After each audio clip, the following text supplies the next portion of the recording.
Going from the Mishnah on line 3. Yeah, we're recording, Rav. We're recording. Okay, so we're on record, gentlemen. We're going from the Mishnah on line number 3. I'm just gonna. Oops. We could only send the water from. I was just pushing the computer so that the picture will be clearer. If anybody wants to follow the text here, the Mishnah talks about through what methods the Avodah Zarah is revoked by the non-Jew. Remember, we said that if he does something destructive, negative to the statue or the Avodah Zarah, then through that action that he takes, he revokes its status as an article of Avodah Zarah. So this Mishnah actually discusses a few different ways. It says, Kaitzad mevatlo, how does he mevatl, how does he revoke the status of the of this article of Avodah Zarah? Kaitzad mevatlo, how does he revoke the status?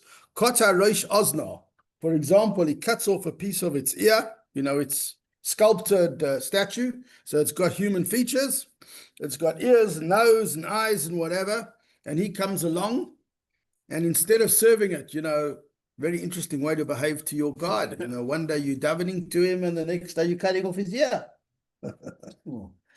Kata reish azna, he cuts off the tip of the ear. Reish chaytmal, the tip of the nose. Reish etzbal, the tip of the finger. All these are actions which show that he no longer respects it. So you see what's happening is we're seeing a change, a move in his respect for his idol.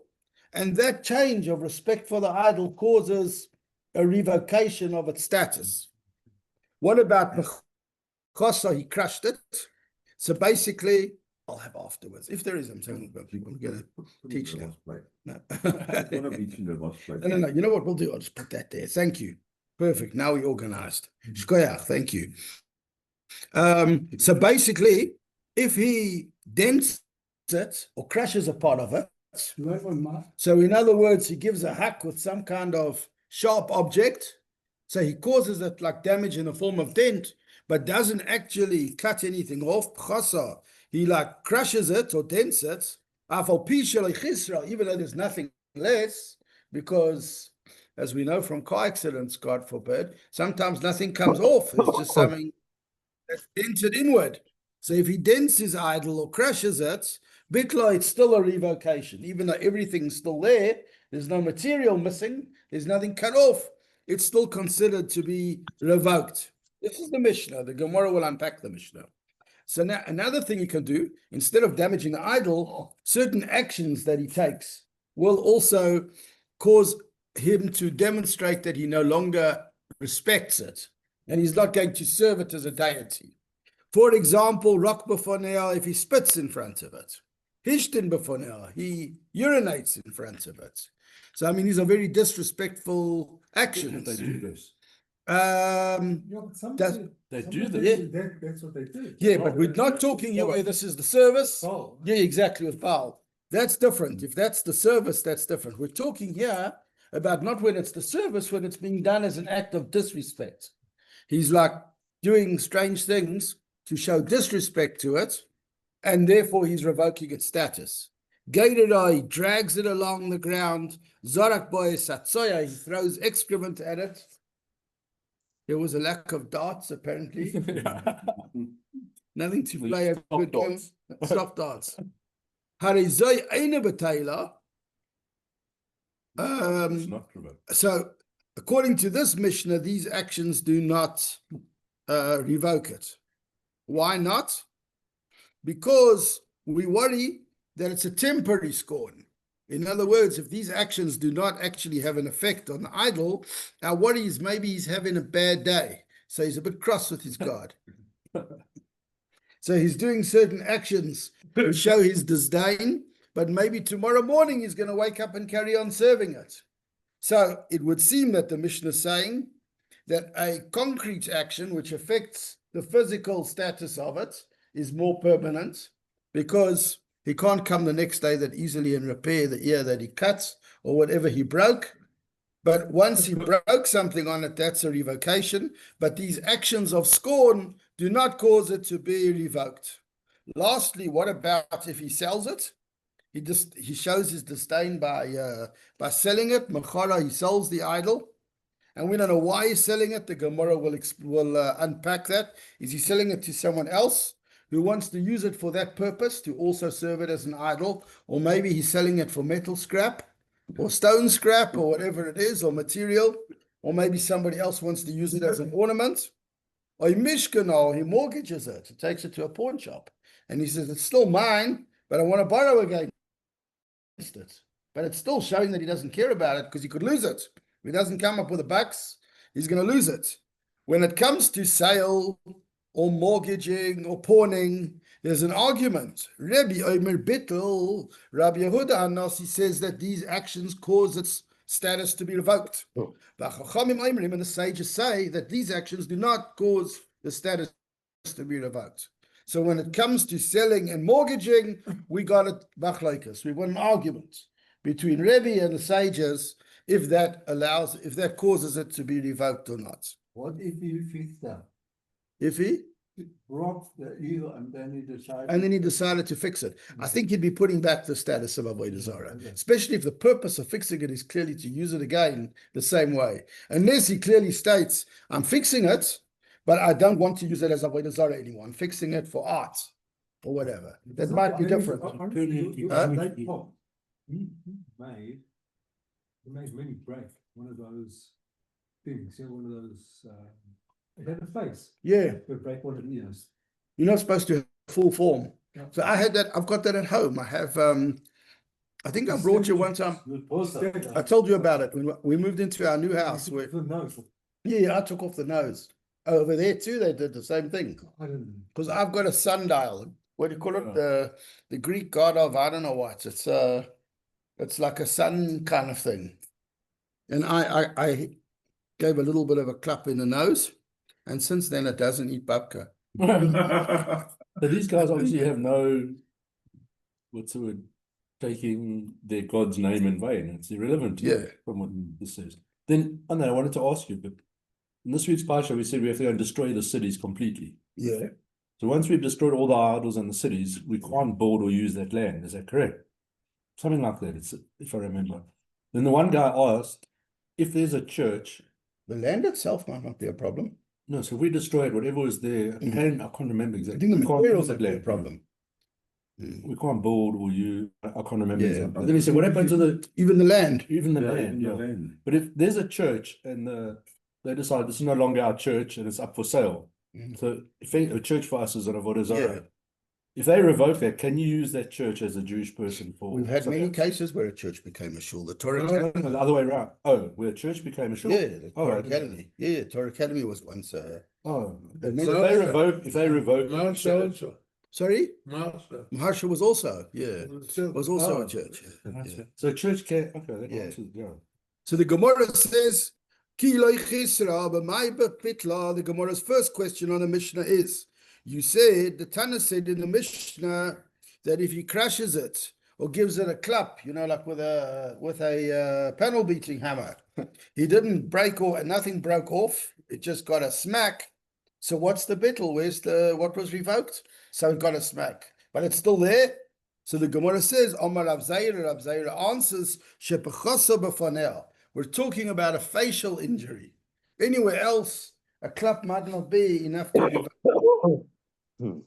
But if it's on the face, of it, that can be a proper revocation, because the face obviously demonstrates a very important part of it. And clapping the face, installing a dent on its cheek or its nose or any part of the face, even if you didn't break anything or take anything off, it's an utter sign of disrespect. It definitely means that the guy that claps the face doesn't consider that to be his God. So the Gemara explains that when it is crushed, then at that point that it is crushed, as long as it's on the face, it's considered to be revoked. Then the Mishnah had said, Rokak b'foneha, if he spat before it, v'hishtin b'foneha, urinated before it. We said that in these cases, it doesn't cause it to be revoked. So the Gemara wants to know the source of the Mishnah here. Where is the author of the Mishnah? Hi guys. Where is the author of the Mishnah getting his information here? What's the source of this? Menahana Mili, where does it come from? So the Gemara says this comes from a particular verse in Isaiah. And it says, Omar Chizkiah, the sage Chizkiah said, Omar Kra, the Pasuk said, there's a Pasuk in Isaiah, in Yeshayahu, which talks about Gentiles serving idolatrous artifacts in the land. And it describes it. It says, V'hoyo ki yirav, it will come to pass when he will be hungry, v'yizkatzaf, and he will fret, he'll become angry, v'kilal b'malko yuvelehav, he'll curse his king and he'll curse his God, ufana l'maylo, and he'll turn his face upward. So in other words, the prophet is describing the case of a person who serves some kind of deity, some type of avodah zarah. And when life gets rough, what does he do? He gets angry at his king and his avodah zarah. He says that these gods are not looking after him. He's got a forever, he's got a taina to the avodah zarah. So he looks at the avodah zarah, which might be higher than him. Maybe looks up at that statue or whatever it is, and he curses in anger. But in Bacher, it says afterwards about the same person, and he looks down at the ground, and there is distress and there is darkness, etc. And what does this tell us? What's the lesson that we extract from this story that the prophet is describing? The Yav al Gav the Kilo Malkai Velayav, that even though he curses his king and his God, who funneled a milo and turned his face upward and said something blasphemous, like what kind of God is this? You know, like Abraham said to Terach in that idol shop, he said to his father, like, these are not really gods. So he gets angry, this guy, and he looks up and he says, what kind of gods are you? If I'm hungry and there's a drought and there's a famine and you can't even look after me, then what are you about? But we're saying that even though this all happens, there's some kind of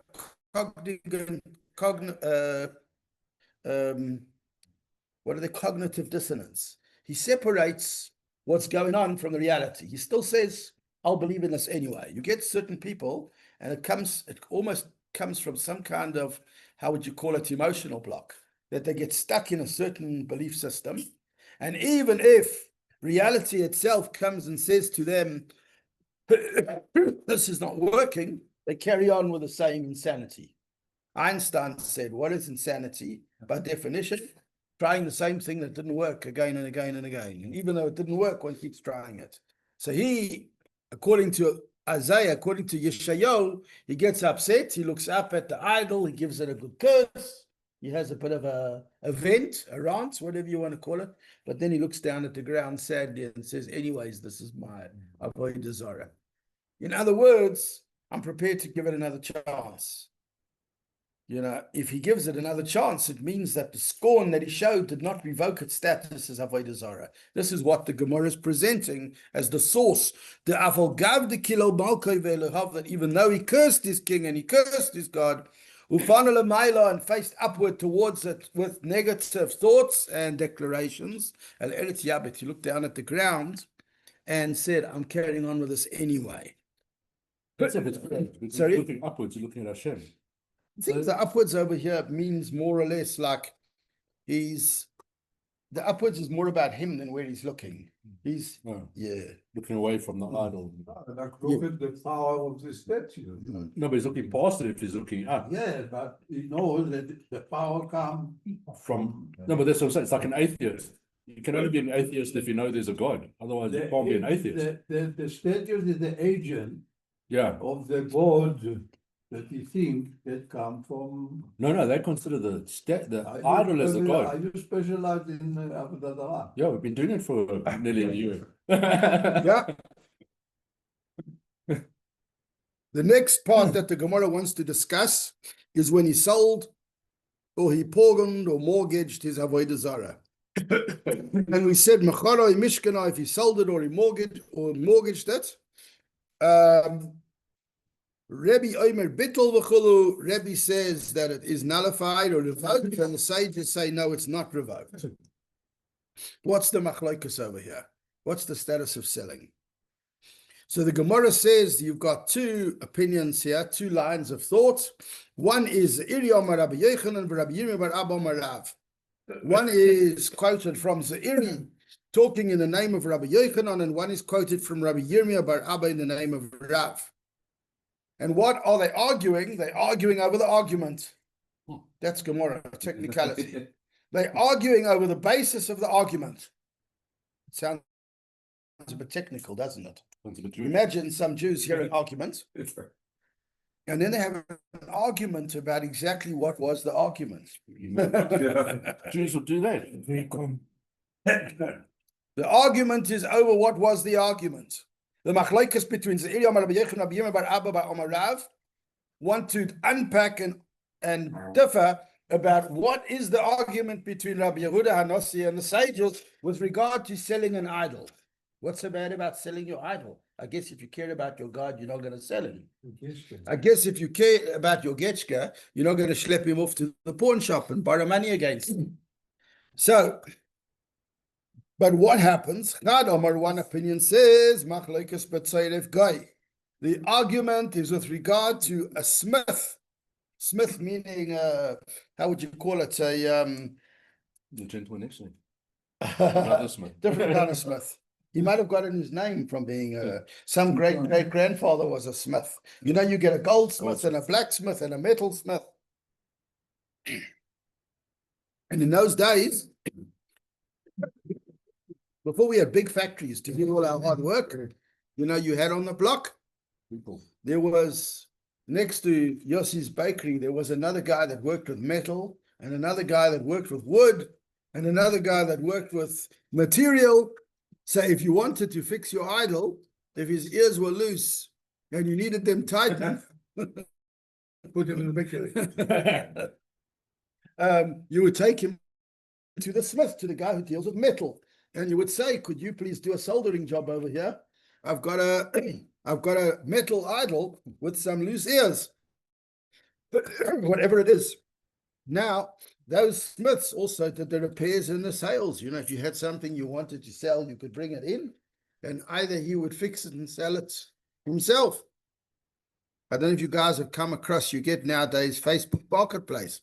It's like the successor of the old, everybody used to sell the old stuff in the Star Classified when I was young. And now it's the Facebook Marketplace. You put pictures of your tables and chairs or whatever it is that you don't want anymore, and somebody comes to if you're not careful, that's what happens. Cash only, eh? Has got to reflect to the bank.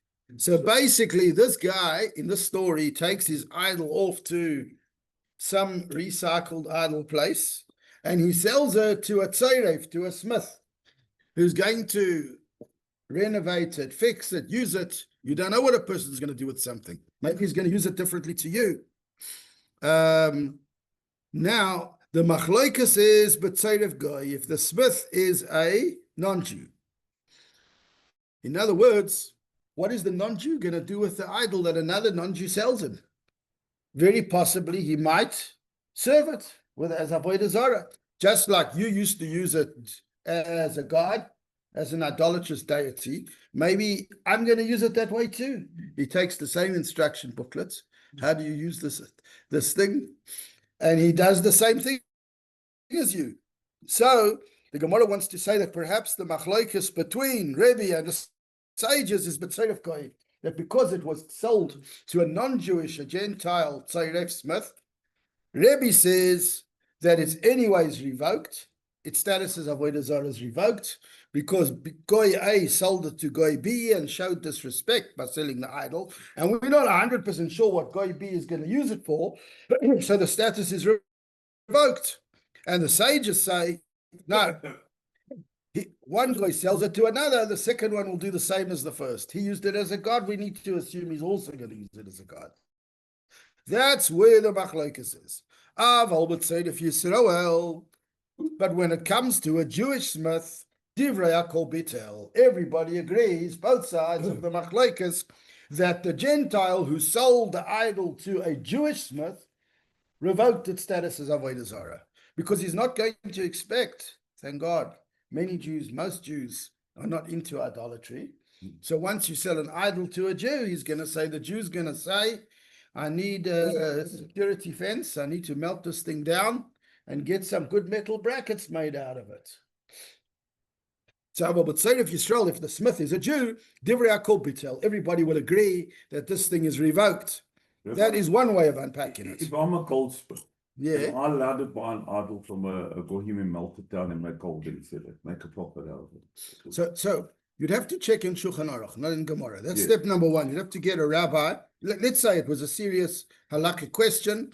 It's not just about study. You have an opportunity to buy a piece of gold. You know that the other side, whoever you're buying it from, used it for Avodah Zarah. You need to speak to a Rav that's an expert in that, that open up Shulchan Aruch. They'd find out exactly based on the circumstances. It's possible that because he's selling it to you, he has revoked the Avodah Zarah of it. Or it's even possible you can get him to, because he's not going to sell it to you if it's really something that he worships. So he's obviously stopped worshipping it, and instead he's worshipping, in the old days we used to say the check that you're going to give him for it is what he wants to worship instead. How much gold is it? The EFT. Yeah, but I mean, that could be a real practical question, because people made things out of gold, you know. But Tzoref Yisrael, Divrei HaKol Bitel. Chad Omar, there's another opinion, but Tzoref Yisrael Machloikas, that even when it comes to a Jewish smith, a Jewish craftsman or artisan, even there's a Machloikas. According to one opinion, and that would actually be the difference in what you're saying. According to one opinion, even if he sells it to a Jew, there's still a worry that maybe the Jew will take over the Avodah Zarah, and maybe he's unfortunately not doing what he should, and he's going to serve it, and he's not going to revoke the status of it. Or maybe the non-Jew will not be sure that the Jew is going to revoke the status of it. So he says, okay, maybe the Jew will respect it. You know, maybe he's also into the same nonsense I'm into. He's also going to continue the same junk, and therefore he doesn't feel like he's revoking it. He's selling his precious thing that he worships to someone else who he hopes will also worship it and respect it. They asked the question. So the Gemora gets a little bit technical. It's trying to weigh up this whole story of is the argument with a Jewish smith, is the argument with a non-Jewish smith. They asked the question, but Tzoref Yisrael Machloikas, Avol Tzoref Goy Divrei HaKol Bitel. You want to say that if it's sold to a Jew, there's an argument, but if it's sold to a guy, everybody says it's not revoked. Or maybe the machlokes, the argument is across the board in any situation. So the Gemara wants to bring a proof. It wants to try and unpack some other ideas which would show us what's actually happening here. Toshma, come and listen. There's a brisa which says, the Omar Rabbi Yehuda Nasi said, Nirin Devarai, my statement that selling an idol to a Gentile revokes the status seems to be correct when he sold it for destruction. But divrei chaveirai, in the words of my colleagues who argue with me, does seem to be correct when you sell it for service. In other words, there was a comment that Rebbe made where he said, you know what, it could be that we're not really arguing, that maybe sometimes when people sell something, they have an idea what they're selling it for. And the truth is, once you sell something to somebody, you don't really have much control after they buy it. But the initial intention is important, because we said that a non-Jew can revoke the status of his Avodah Zarah. It's what his intention is. So if he knows that you're planning to smash it up, if he brings it to your yard and you are, how would you call it, a metal recycler, and he sees you've got a big furnace there, and he understands that this thing he's selling you is about to go in the furnace or into that big grinder, then that's what he's selling it to you for. He knows you're going to do it. On the other hand, if he arrives at some kind of church or temple and he sees that you've got many lookalikes and you collect such getchkas, and you're going to put the getchka you're buying from him on the shelf next to all the other and pray to them the same way, then his intention is wonderful. Like you see the ads looking for a nice home for my doggy. I'm going away or whatever, looking for a nice place for my idol. I want somebody who's going to respect my little guy and take care of it the way I did. So Rabbi Yehuda Nasi says that it would appear that if the purpose of the person selling it is for distraction, he knows that the one he's selling it to is going to destroy it, then it seems to match what I'm saying, that selling is a revocation. And if the purpose of selling it is that he's going to respect it and serve it and put it up in a prominent shelf in the church, then it would seem that the words of my colleagues who said that it's not a revocation are more correct, because then it's not a revocation in terms of what it is. Says the Gemora, what does it mean for distraction? What does it mean for service? Do you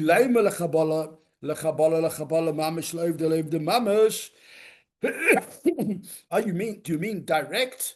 In other words, are we talking, we're not sure what the person's going to do who buys it from you, but we think this is what they may do? Possible intent, something that's going to happen down the line? Or do we mean direct? As you hand it to him, in it goes into the cruncher, boom. My time of demand Omar Bittel, my time of demand Omar Loy Bittel. If it's a direct situation, then how do you understand the one who says nullified and the one who says not nullified? I mean, if it's direct, everybody should agree. You're giving it to a guy, he's chucking it in the cruncher. So obviously you don't think of it as your idol. If you're watching him literally throw your idol into the, have you seen those metal crunchers? They can be quite vicious, so quite aggressive. So obviously, and if it's a direct handover to a person who's sticking it on the shelf as an idol, again, you wouldn't understand why anybody would think it's not revoked. What's revoking about giving it to another? The Gemora is just unpacking the story. We don't mean direct destruction, we mean one who may destroy it. In other words, when we talk about destruction, it's not direct. It's not that the guy knows immediately that as he hands it over, it's going to go that way. He's not sure that it may go that way. And who is that? That's a Jewish smith to service it. To serve it. To somebody who may serve it. And who would that be? That tzeirev of guy, a non-Jewish smith. And what we're learning is that whether this way, whether that way, it is going to still be a machlokes. In other words, when we take it to a Jewish smith, when we take it to a non-Jewish smith, we don't know 100% what they're going to do with it. So, in other words, the Gemora is saying that we're not talking about a case where we see immediately what's going to happen to it. We don't know the immediate intent. And it's very interesting. A lot of shuls sadly got sold to people who turned them into into other types of temples or whatever, which is a big shaila, because to do that directly is a problem. But a lot of the committees or trustees or people that did that, I think their so-called loophole was that they sold it to an agent. They didn't sell it to a person who directly was going to take it and turn it into a house of worship. So, halachically, we're not allowed to sell a shul to go him to turn it into a church. If you know that 100% for sure that's the intention, then it's a problem. In other words, if he tells you that tomorrow morning at 8 o'clock, where you used to daven Ma'ariv, we're going to be doing who knows what. Sure. It can't be anything lower in status than what it is. Okay. So I'm just going to jump 3 lines because it got very technical over there. So the Gemora raises another question. Meisvei, they asked the question. Halakir, can you see line 13? What if somebody buys broken vessels from non-Jews and found avodah zarah? So like you might have been saying before, You were looking just for scrap metal. You're in the scrap metal business or scrap precious metal. Actually, I remember a guy when I was in yeshiva, a fellow in New York, whose father was in exactly that business. He'd go to all the jewelry manufacturers, and he'd buy their scraps. So when they make a piece and they're carving and whatever, there's dust and there's pieces. So that was his business, buying gold that was the crumbs and the scraps and whatever. But if you buy a parcel of broken vessels from non-Jews, and when you're going through it, like maybe they sell it like a big package. You know, they take everything that's left in the factory or in the warehouse. This is, I don't know, or steel or whatever it is, or some kind of stone. You can come and buy a whole big box or sack of the stuff. How would you call it? In the salvage industry, they call it a parcel. When you buy like a whole bunch of stuff, and you give one particular price for it. There's some people that like to bid in that industry. They go and they buy what's called a whole package of mix and match. They obviously try to figure out that they're getting a deal, and they can unpack it and turn it into something. So you go and buy a whole parcel of grutois, of like broken vessels, and in it you find avodah zarah. You didn't expect avodah zarah, but you find avodah zarah. So the Gemora says, if you pulled it along before paying Yaksir, you can return it. In other words, if you haven't paid yet, you can say, ouch, I don't want to buy this. I'm, as a Jew, going to end up with stuff I'm not allowed to use. I'm going to have to bury it. I'm not going to be allowed to use it. I'm not going to be allowed to sell it because the Jew's not allowed to have hanor from avodah zarah. So you go running back and you say, hold on a second, before I push the EFT button, and thank God I didn't, or before I swipe my card, it's not mine yet, take it back. That's fine. But if you already gave them and pulled it along, you got a problem. You know why you got a problem? Because even if he wants to take it back, you can't.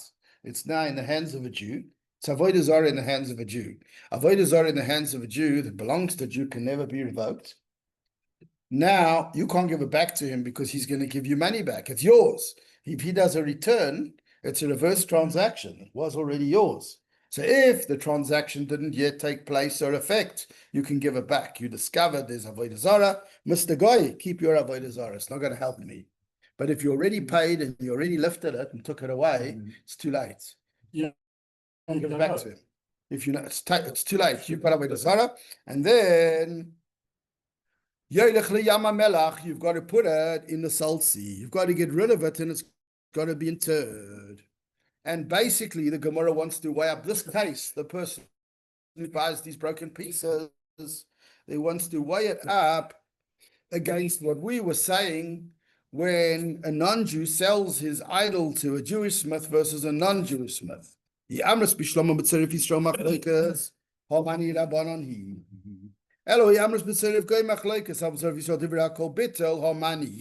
Gemara is trying to work out, it's trying to plug in, we're not going to get so technical, but it's trying to plug in this story into the one we were saying before. Who would it be that says that once you bought it, it's too late? Which opinion would it be that says that now that you've bought a box of broken pieces and you discover avodah zarah in your box, that if you already paid, it's too late? And if you haven't paid, it's not too late. Because you bought it from a guy. And even though that you bought it from a guy, the bottom line is that it's too late if you've paid. So the Gemara says, Shiny Hossam, that case is different. The Adaita, the Grutoi Zabain, because the Gentile sold the metal and understanding that he was selling breakages. Adaita Avodah Zarah lo Zabain. The Gemara is making a point that when a Gentile sells you a parcel of broken pieces, what is he selling you? A parcel of broken pieces. In his mind, it's material. It's material. He didn't intend, if there was avodah zarah in the box, it was a mistake. He didn't realize that there was avodah zarah in the box. The downside of him not realizing is he didn't revoke anything. Let's say he's in the metal business. He's the scrap dealer, let's call it. And other people brought him goodies. And he's collected the goods, and now he's got a whole bunch of goodies that were packed together, and you arrive and you buy the whole bunch of goodies that were packed together, and then you unpack the box and you see avodah zarah inside it. He didn't even know that he sold you avodah zarah. He was selling copper, nickel, gold, silver. He was selling material. He wasn't selling avodah zarah. He didn't realize that he had avodah zarah and sold it to you. If he didn't realize that he had avodah zarah and sold it to you, then that would mean that he didn't revoke the status, because there's no disrespect. We normally would say, why is selling it a revocation on his part? Because he's blatantly selling his avodah zarah. That he used to pray to is now selling to you. It's blatant disrespect. But if he doesn't even know that it's in the box, there's no disrespect there. And therefore, the avodah zarah transfers to you successfully, which is a problem, doesn't revoke. Its status doesn't change, and you have a problem, and that's why you can't give it back. You have to bury it. So the Gemora says it's not the same. I think we'll stop over there in case anyone wants to talk about anything, and we'll just continue this piece the next time. What the Gemora does the next time, just to, how would you call it, whet the appetite, or just a quick Vorspeise of what's going to be the next time. It talks about when the Jews came to Canaan. We've had it in our parashas recently.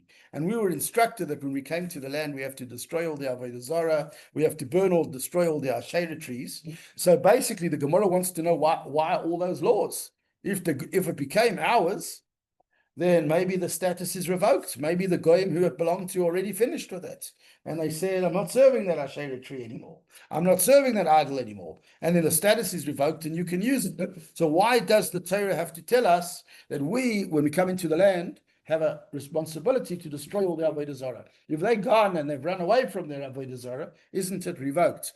And that's what it unpacks in the next one. That wasn't, Yeah. just to rephrase what you said, next week is miracle time. So there won't be a shiur next week. Yeah. We'll skip So next week. we'll skip next week and we gather together the following week. If you want to go down to Mshlanga, that's the week to go. Right? So Les, did you hear that? There's no shiur next week because I'm going to the Miracle Drive dinner. Yeah. Oh, well then, And Ivan, this is your last. And we're saying goodbye to Ivan. I would have brought some extra eats. L'chaim Ivan. Please God for success, lots of success in Eretz Yisrael. Success there are. And when you come to Africa, expect you to join us. 100%. For sure. Really? L'chaim. Whenever you visit, don't forget to find us on a Monday. Yeah. I'm sure. So Thank you. I'm doing on Zoom. Yeah. Yeah. It's been great, and just continue. And also, Les, can we rent a Zoom block for Ivan to join from Israel? yeah.